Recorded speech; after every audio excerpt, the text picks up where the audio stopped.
today, but I'd like to thank everyone for joining us for the Rare Patient Impact Grant webinar Q&A. The call-in information is on the screen, and if you have any trouble accessing your audio, feel free to use the chat function on the right-hand side. You can go ahead and chat with the host, and I will go ahead and try to troubleshoot. I apologize in advance if there's any delay in me troubleshooting this. I am running the webinar solo, so it is I'm multitasking to a very large extent today. But I will get to you, I promise. So if you have any questions, though, also you can use the Q&A function on your right-hand side. But just so everyone knows, in case you have to jump off early, or if you are joining us late, this webinar slides will be provided after, and so will the recording.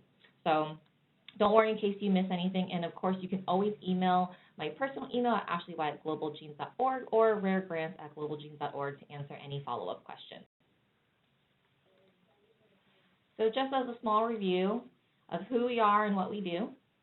So as some of you guys may know from our Foundation Alliance calls, we have been going through some strategic changes and some new planning. And so just to review, our core values and passion is that we are intentional, connection, support, hope, and impact. And the purpose of Global Genes is to connect, empower, and inspire the global rare disease community. And we really hope to globally connect a equipped community to eliminate the challenges of rare disease. And we hopefully will be able to do this through some of our new strategic paths, which is creating, more importantly for this program, creating versatile support for our patients and communities. So going over some of our grant goals and objectives, you'll notice some changes from our previous years. But as always, the goal of our Rare Patient Impact Grant Program is to award programs and projects that offer tangible and identifiable effects on the rare disease patient and families. This year, we have changed what they kind of must entail. So they are, all programs and projects must be impactful, achievable, tangible, and scalable. You'll notice that this year we have removed innovative, as we believe that innovative really falls more towards if you're going to be applying in the innovative category, although we encourage, of course, innovative in the nature for all of our communities. But these are the 4 areas that our grants will be mostly judged on. So for the grant projects, just as a reminder for anyone who this is your first year applying, our Rare Patient Impact Grants will fund, and this is just a small list, but we are open to many different types of programs and projects. That's kind of the beauty of this program. If you have questions about whether your project might fit into our program, again, feel free to contact me. I'm happy to jump on a call and go through that with you. But some examples are going to be conferences, mentoring programs, educational awareness, developments or information developments, educational programs in hospitals, clinical guides and booklets, webinar series, toolkits, anything kind of like that. And we love always having those type of projects apply for our funding. Some areas that we unfortunately will not be able to fund is going to be research, and we do get this question a lot, and so I do want to offer an answer as why we don't fund research at this time. And while research is incredibly important, and we know that that's a huge drive in our community, research doesn't necessarily yield results within 1 year. And because the nature of our program is to have a tangible, impactful difference within 1 calendar year, that's kind of one of the biggest reasons why we at the time don't fund research, is that we're not guaranteed results at the end of the calendar year. And then of course we don't fund any personal requests. Obviously, the nature of the grant program is to impact the community, so unfortunately we don't fund personals. So for grant eligibility, we have made a couple changes this year, and so this will be some key things to note in terms of eligibility. But as always, you do need to be a Foundation Alliance member. Hopefully all of you guys on this call are one of our Foundation Alliance members. If you are not, it is not too late. Go ahead and fill out an application, and I will actually send out that link just in case you guys need to still apply. You can always check in with me to make sure the form was received. But you should hear from my colleagues Laura and Amy when you do submit that form. If you haven't, make sure that you do apply to be part of our foundation before submitting your letter of intent.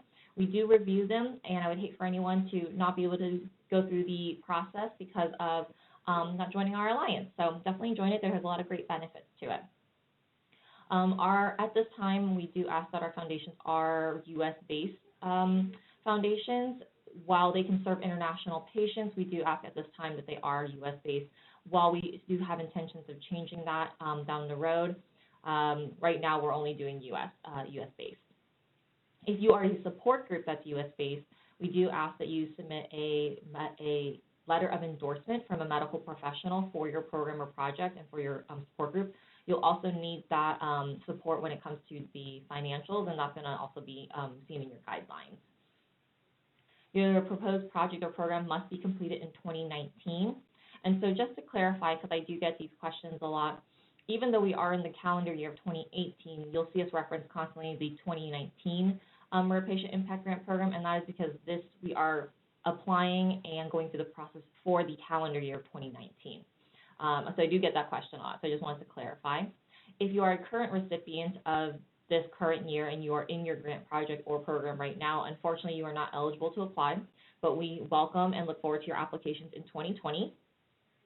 Again, your project and program can serve international patients, but at least 50% of those being served have to be U.S.-based. And I say that as an example for our travel scholarships.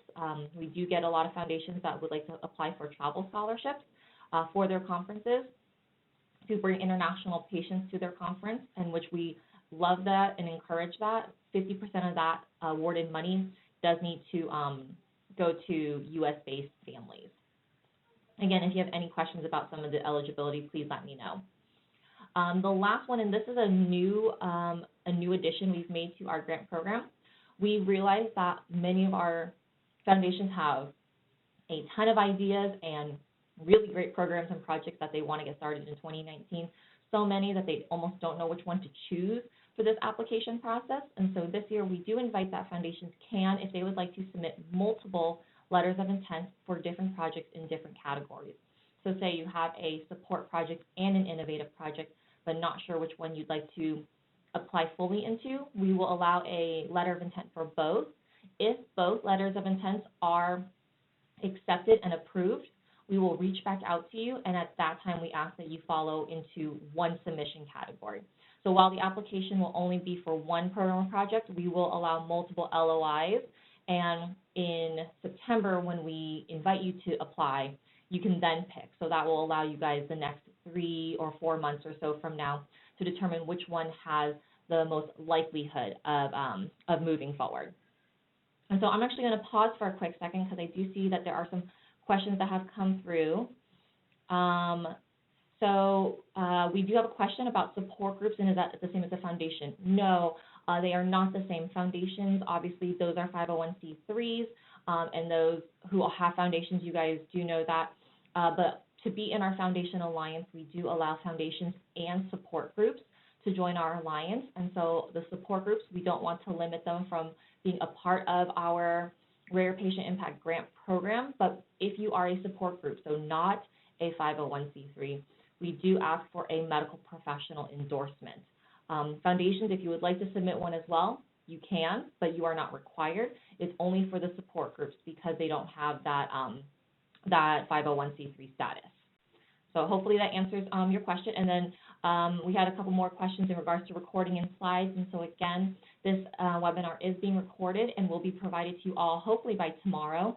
And we also will be providing the slides with that. So again, no worries about that. So some new categories this year that we have started. We do have, as always, our innovation category. And so I want to put a little bit more detail to what we mean by innovation.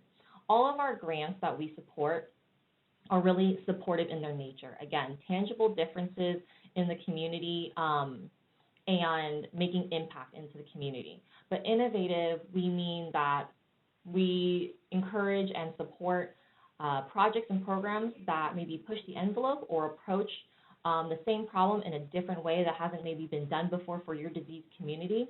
That is mostly what we mean by innovative.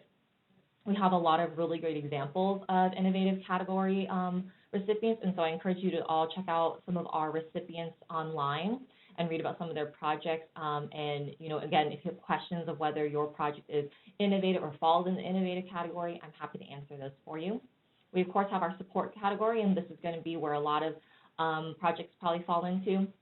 Again, all our categories are supportive in nature, but this is going to be more of that tangible in-person support. So this is going to be, you know, adding daycare onto your conference, starting a webinar series, creating a toolkit, maybe I would say, well, we have travel support, but we've created a travel support category. But those are going to be examples of your support category. So you'll see that we have noted that in terms of conference or events, if you are asking for funding from for a conference or event, we do need to ask that you specify what aspect of the conference we are specifically funding. We aren't necessarily going to fund for a general budget. We would like to know if we are adding what additional event or program we're adding onto your conference that is making a larger difference at your conference for your community. So I just want to be clear about the conference portion. The newest category that we've added is travel support category. The last few years, we have had a lot of foundations apply for travel support for their patient community to get to their disease-specific conference, and we really love that. We know how beneficial it is, but we do not think that it was fair for those applications to compete against other support-based projects or programs. So we have created a new category for travel support. So hopefully that will help smooth out the process a bit and will help, again, decide which area you guys would all like to apply for. And we know that, again, a lot of questions come up in which category you should apply for, or if you have multiple ideas, which one would be the best one. And so hopefully this will help create a little bit more clarity for everybody. And so again, I want to take a moment and just answer a couple more questions. I have a question. What if we are a fund with a fiscal sponsor that is a 501? I probably would say if you can actually email me at raregrants@globalgenes.org, I'd like to know a little bit more about your specific group and foundation and just get a little background just to make sure that you can qualify. And again, I will have my email listed at the very end of this. And again, I'll get you these slides and recordings. But please email me, and I'm happy to jump on a call and discuss a little bit further with you. Let's see. I also have a few questions coming in from the chat. We are a 501c3 association. Do we need a letter from a medical professional? If you are 501c3 status, you do not need a letter from a medical professional. Again, if you would like to submit one, you definitely can, but you are not required. Only the support group, so not 501c3 status. Let's see. We do have a few more questions. If we receive the innovation grant and we are requesting $15K, can you help explain where we need to go to present slideshows? We will get to that in a few more slides, so hang tight. If I don't answer your question, again, just pop it back through the chat and I will definitely get to it. Are there any limitations for programs looking to support programs for youth? No, there's not really any limitations for the programs. You know, of course, we ask that, you take into consideration, liability, budgeting, timelines, milestones. Some projects are really large and great, but sometimes it is hard for our committees to see that full picture and whether it's tangible within 1 year. So always think about maybe phases and applying for funding for a phase of your program. But it really kind of just depends. Again, I'm happy to talk to you offline. You can email me and I can set up a call with you. I'm happy to hear more about your idea and, kind of work that through a little bit more with you. But no, there's not really any limitations to our support programs. Perfect. I don't see any other chats coming through or questions, so I'm going to keep going. But again, if anyone has questions, use the chat or Q&A function, and I will keep pausing throughout the slides to help answer those for you all. So some of the big categories this year are big changes that we're making this year, and I do definitely want to make sure everyone really notes some of these changes. So obviously, as you've noticed, we do have the new category of the rare travel support, and we're going to go ahead and max that out at the $5,000 cap. And again, that is for specifically funding for travel support for your patient community to get to your meetup or your event or your conference. This year, we've always had a lot of questions, so we just want to have it very set now. Our funding will be distributed across the 3 categories in this percentage. So 40% of our funding will go to innovation, 40% of our funding will go to support, and 20% of our funding will go to support travel.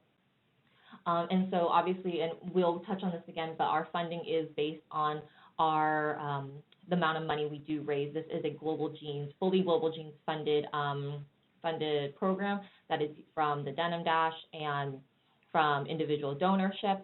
So, it really is how much we're able to make from our community and give back to all of you. This was one of the really big changes this year.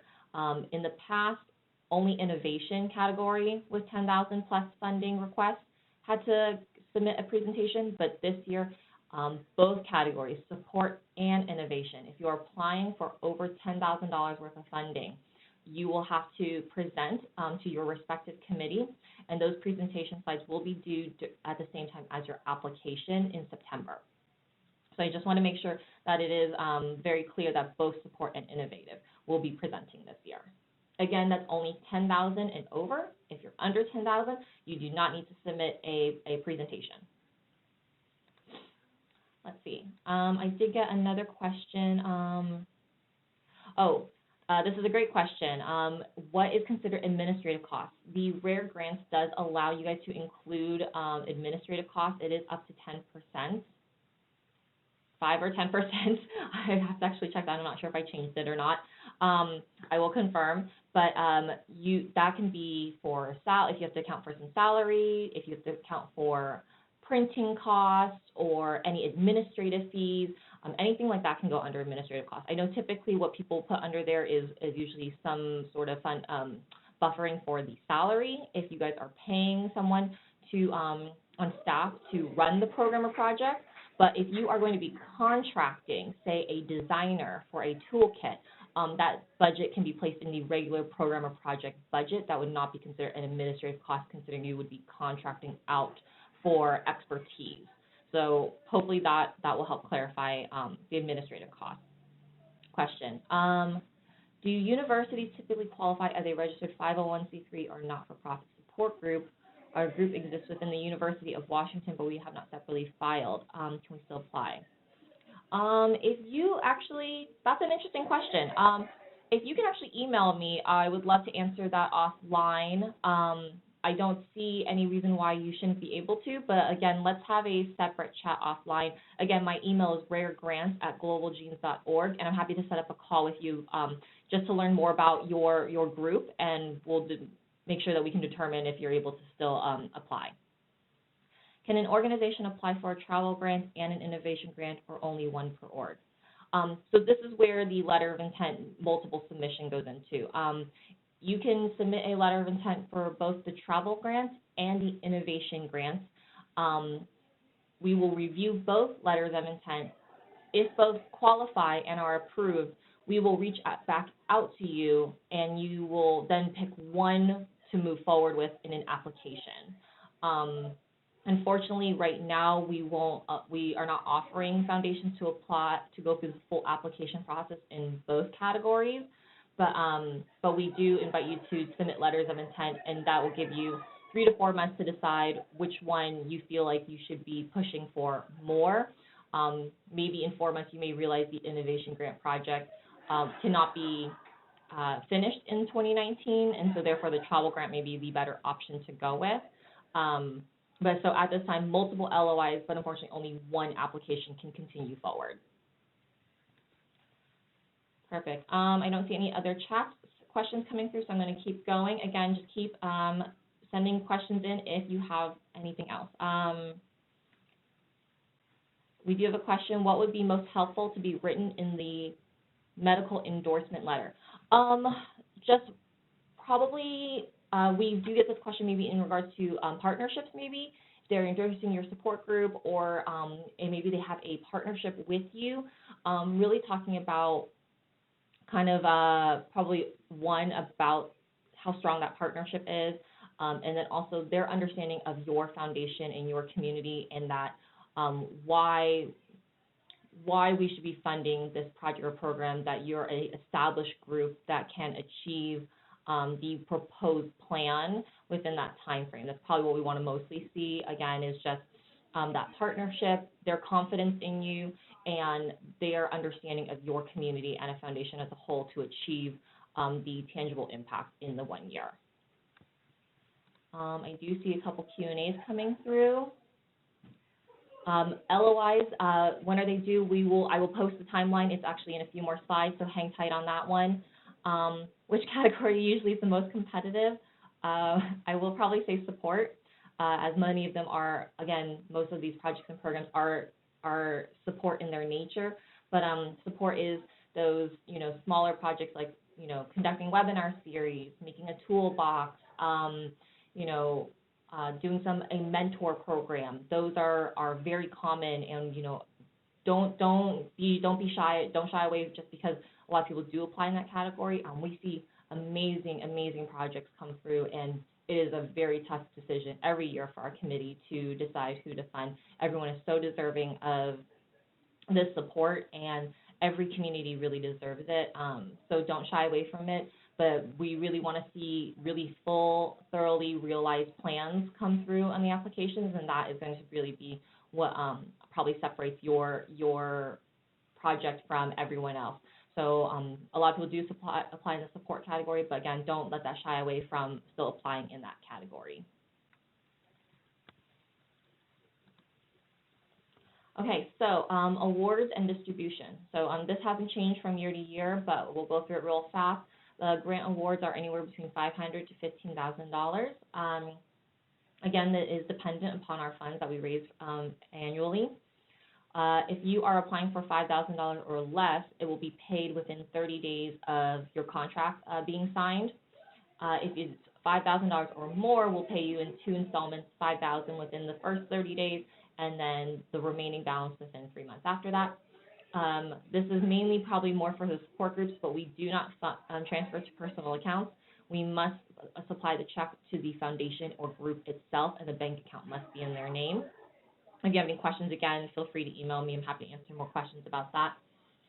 This is something new we added last year, but we love it so much we're going to keep going with it.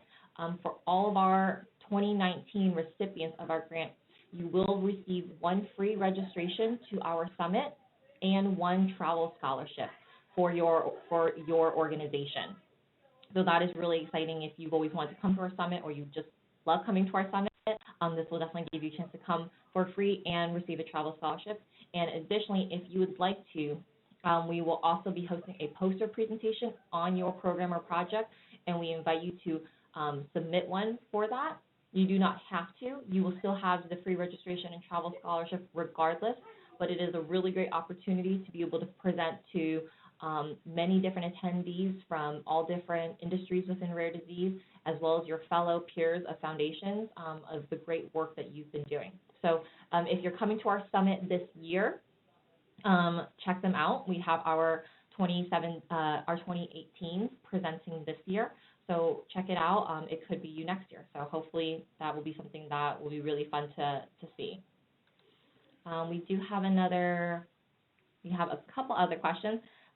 Does the money need a separate restricted account just for this award? No, it could go to your general foundation account. So we state the amount of funding requested in the letter of intent. It would be helpful if you can state the requested amount. If you are not sure quite yet how much exactly you're looking to request, you don't have to. We will ask for it in your application, but it is always helpful for me to kind of just see it as they come through in the letters of intent. But by no means, if you're not prepared to supply that number quite yet, because you haven't fully figured out your budget, that's okay. Again, it will be asked for in your application, but it would be helpful in your letter of intent. All right, so grant reporting. I'll just go over this briefly, but if you are awarded one of our grants, there is grant reporting that will be done at the end of the year or the end of your program or project. We do ask that you submit a case study or multiple case studies depending on the amount of funding we've provided, and those are due 45 days after the close of your program or project. And by case study, we really just mean submission of quotes, testimony, videos, pictures, really anything that kind of just highlights more of storytelling of how impactful the program or project was for your community. The closing report will be due 90 days at the end of the calendar year. So if you're awarded in 2019, it won't be due until 2020. And that's going to be more of recaps, lessons learned, reconciliation of budgets, potentiality of continuation, so a little bit more of the quantitative work. All right, so here's the grant process, and this is all again in the grant guidance, which can be found online at the Rare Grants homepage from the Global Genes website, and I'll be able to supply all of those links with this webinar recording and these slides. But just as a quick high overview of just how the whole grant process works, you'll submit your letter of intent. It will go through a process. First, we'll of course make sure you've applied in the right category. The funding is not over the max amount of funding you can request, and that you are a Foundation Alliance member and that you're meeting all the eligibility requirements. And as long as your letter of intent of proposals is good, we'll approve it, and then we will send you a link to submit your application. You will only be able to submit your application through that link, and that link will only be provided through email. So I just want to make that really clear. You won't be able to find it online. When submitting your application, again, your application, which will be due in September, if you are applying for over $10,000 or more of funding in either innovative or support category, at that time, you will supply a 10-slide PowerPoint presentation. This may not be your final version. I do always ask before the presentation if you would like to provide an updated PowerPoint presentation. This PowerPoint presentation should not be an exact replica of what you just put in your application. It should highlight the impact, the timeline, and how you plan to execute your program or project within the 2019 calendar year. What we definitely don't want to see in the presentations is an exact replica of your application.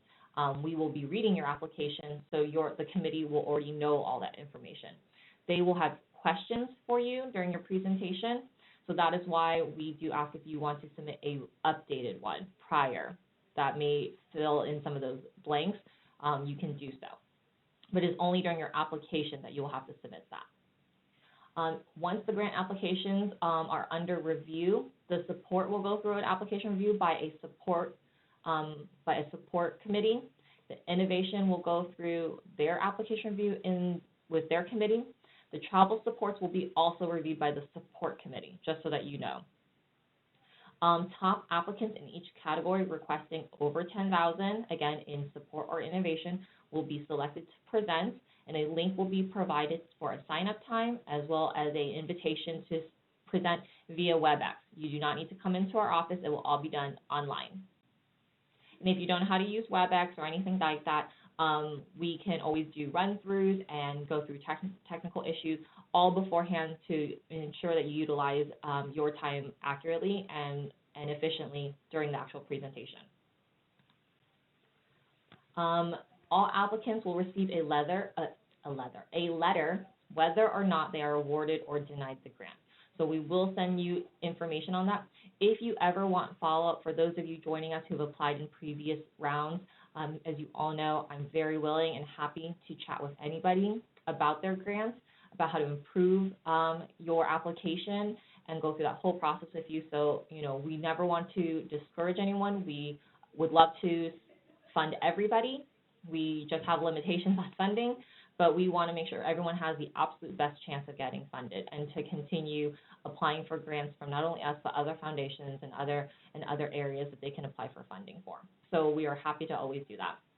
And then if you are awarded, you'll be provided information to set up prep calls with myself, and it will go over further details on how to get the grant process started and paperwork finished.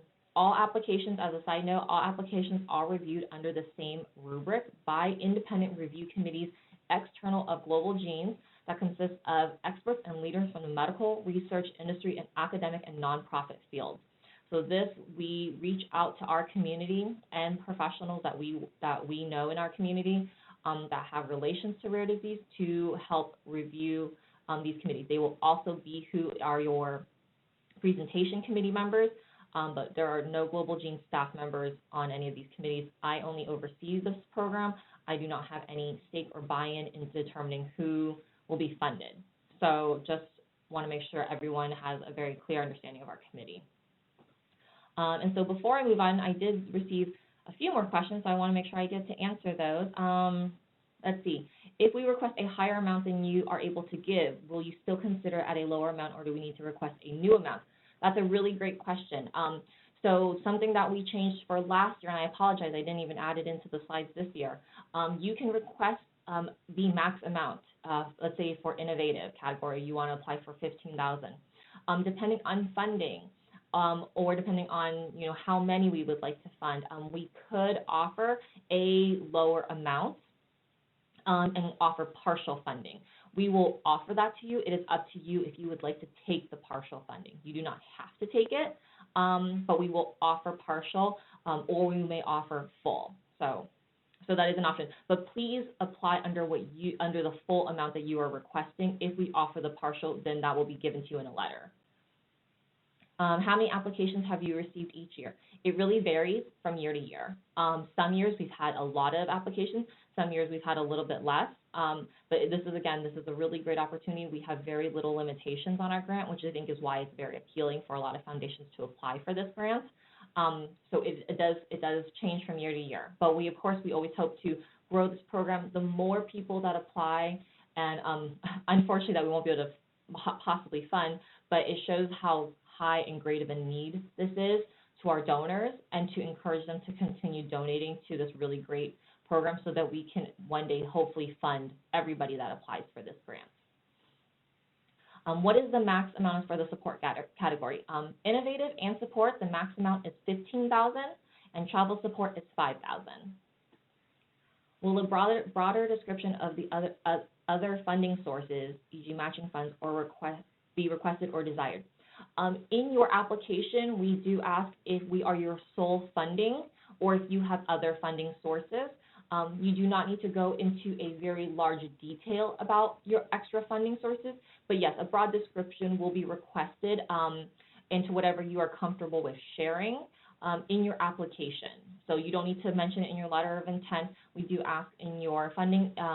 We've been sole funders, and we've been funders among many other people. So it doesn't hurt you or hinder you however you answer. We're just curious to know if we are your sole funders or if you have other funding support. That's all we're really trying to inquire about. Again, broad description is fine. You don't need to go into too much detail, and again, during your application. Let's see. We have a few more Q&As. If your project would consist of 4 different events in several locations across the U.S., can that be requested as one grant, or do you need to ask for funds for one location? No, if it's considered a whole program or a whole project, say how we do our Rare on the Road tour, where we visit 3 different cities, that would be considered one program as our Rare on the Road program. So if you have 4 different events, but they're all sitting under the same program, say a family regional meetup, apply as the program as a family regional meetup, and you can hub all 4 of those events into that one overarching program. Hopefully that answers your question. And I don't see any other questions or chats coming through, so I will keep going. But again, keep sending in those questions, and I will keep pausing to answer those as they come up. So for those of you who are all asking, here's our grant timeline. This is all on the website. It's all in the guidance packet. But just so everybody knows, they did open on June 1st. So if anyone was already really ready to go on their letter of intent, we opened it a few weeks ago for you to submit. But if not, we do have this obviously Q&A that's today. Again, this is being recorded, and slides will be provided after, hopefully by end of today or first thing tomorrow morning. The letters of intent will be due, and this is for all 3 categories, on August 10th. That's a Friday. And we will close that link down at midnight. So I want to make sure everyone gets it in by August 10th. I will be sending out tons of reminders. Check out our social media. They'll be also posting up reminders, and we should be getting it out in many of your newsletters leading up to it. So just, don't worry, you'll get reminders all the time, but just mark it for your calendars, August 10th. You will find out the status of your letter of intent, meaning if you are invited to continue on with an application or not, by August 20th, and that would be a Monday. And again, all we're doing is reviewing your letter of intent and ensuring that your project and program meets the requirements of our grants, and your foundation also meets the eligibility of our grants. Full applications will be due, and this again is for all 3 categories, on Friday, September 14th at midnight. So that link, again, will close down. And again, if you will be notified from your letter of intent on August 20th, if you are invited to apply for that application, your link will be provided in that email notification. So that is where you'll find it. If you lose that link, just email me and I'm happy to resend it back to you. So the final applications reviewed by the grant committee will be conducted between September and November. If you applied for $10,000 or more and are in either the innovative or support category, you'll be notified of your presentation status, meaning you'll be invited to the next round on November 12th. And that's when you'll find out your presentation status. And if you are invited to present, you'll be provided the link to schedule that presentation. If you are your presentations, and this is there's no wiggle room on these dates, so make sure that if you are invited to present that you have these days available. Presentations will be conducted between Monday to Wednesday of December 3rd through 5th. So make sure that you've marked those calendar dates if you end up presenting. We do not have makeup dates, and so those are the only times that if you miss it, unfortunately, you can still submit your presentation for the committee to review, but it will be very helpful to be present with the committee to answer any questions. And then, of course, we will notify everyone who applied will be notified, but our awardees will be notified with their status on Monday, December 10th. And then publicly, we will be announcing our awardees through our press releases and social media on January 16th. And prior to Christmas is when I will be conducting those prep calls. So it should all be done prior to the new year. Again, these dates and deadlines are online. They're in the guidance packet, so check them out. Mark those calendars if you need to. We have a couple questions that came through. Can you make a video for presentation rather than the PowerPoint or in addition? So we do utilize the WebEx software for our webinars, and that is how you'll be presenting. If you would like to make a video presentation, though, and you're invited into that presentation round, go ahead and actually email me because there may be some errors in trying to submit your application. I'll have to open up the files that we allow if you'd like to do video. We can utilize our Zoom software or Zoom meetings if you are interested in doing a video, but if that is the direction you'd like to go in, prior to your application submission, if you can go ahead and email me at raregrants@globalgenes.org and let me know that you'd like to do a video submission versus PowerPoint, that would be really helpful. But I'm not against it. I would just ask that you communicate with me before so we can put some parameters in place for the video in terms of time limit so that it's on the same playing field as the PowerPoint presentations. But we'd still like to see a PowerPoint if you can submit one as well with your application, as that is going to be a little bit easier. But but email me. I'd love to chat with you a little bit more about that as an option. And if it seems very viable, I will send out communication to everyone on this webinar and post as an update onto the page if videos will be something that we'll encourage as well. So yeah, just email me. I'd love to chat more about that. All right, perfect. So do we have any other questions that I can answer for all of you guys? I know that was a lot of information. Again, everything I went over is online and in our guidance. So I'm happy to answer any questions, and I'm sure if you have that question, I'm sure a bunch of other people on this webinar also have that same question.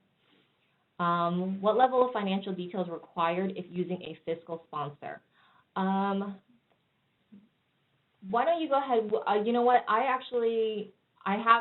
know what we would like to see, the financial detail. But why don't you, if you're going to be needing a fiscal sponsor, go ahead and email me, raregrants@globalgenes.org. I actually have a one-pager that I can send you, and that will probably help answer all of those questions versus me vocally relaying all of that. What is the best number to contact you directly? You can just go ahead and call the Global Genes office. It just goes to our general line, and we're usually all here, so they can just transfer it back to my office. But the email is actually the best way to reach me. I do check the email every single day, and and I'm actually happy to answer any of those questions via email, and actually usually I like to set up phone calls and make sure I can answer any other questions you have and really talk through this whole process with you. But you can always call the normal Global Genes general office line. When will this recording be available? My hope is by the end of today. At the very latest, it will be emailed out tomorrow. Sorry if anyone didn't catch my name. I apologize. I only said at the very beginning. My name is Ashley Yee. I'm the Senior Manager in Patient Engagement, and I work with most of the education programs, so I apologize if I didn't voice that enough in the beginning. Do you prioritize organizations that have not been awarded grants previously? Nope, we really don't. Every year we look at our applicants with a new, fresh set of eyes. It is why none of our committee members are ever repeated for the last couple years, because we don't want them to have seen the last few years of grants in order to look at each project and program unbiasedly. So some people just have really great ideas, and we don't ever want to discourage that. Again, I hope that we can raise enough money to keep funding more of these projects, but we don't prioritize whether you have or have not been awarded the grant. Everyone is on the same playing field when we review these. Will these go up on the slides? Yes, the slides will be up. I will actually be posting this on the grants page, as well as anyone who has registered and or attended this. This will all be emailed to you. Look from my email, raregrants@globalgenes.org.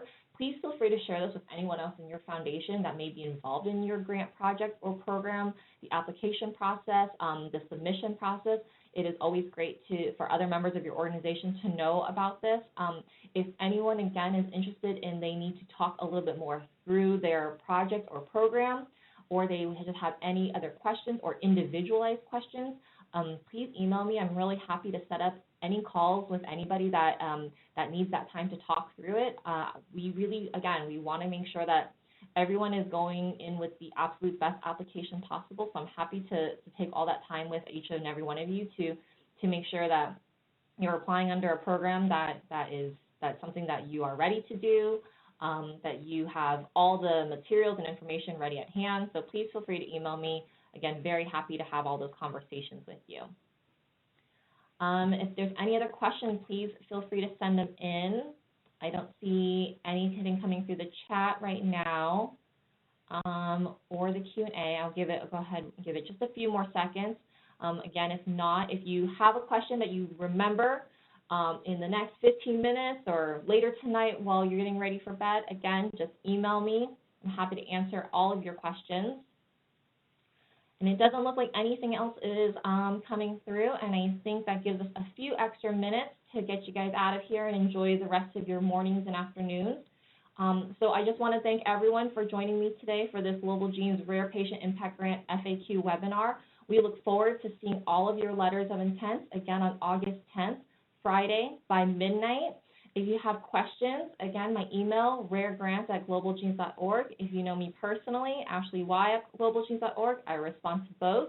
I check my email all day, every day, so please let me know. And again, if you have any questions, feel free to contact me. This webinar and recording and slides and everything else will be supplied to you all. And have a great rest of your day, everyone. Thank you for